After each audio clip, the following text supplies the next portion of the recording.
boy. He's not going to be coming up here to get an award, but I invited him here as a guest in our league.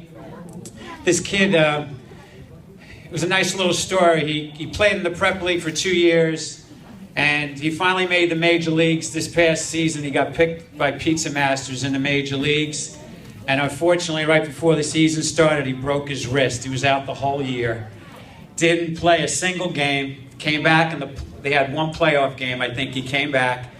But the thing that I wanted to bring this kid's name up because it's really special. The kid came to every game in his uniform. He scored in that dugout. His coaches will tell you he was a big cheerleader in that dugout. So, you know, I've had kids that have had injuries, and they'll come here and there. This kid came to every game with his uniform, with his jersey on, cheering on, big time. Then at our barbecue this past summer, who was the first kid to come down? In fact, Jesse Matos was the first, and then he came next. Anthony Rubino came, and Jesse Mason couldn't believe this kid. We were talking to him. He's like, it's like talking to a 40-year-old. The kid is such a mature, he's a fine young man. Came down to help out, set everything up. So he was one of the first ones there.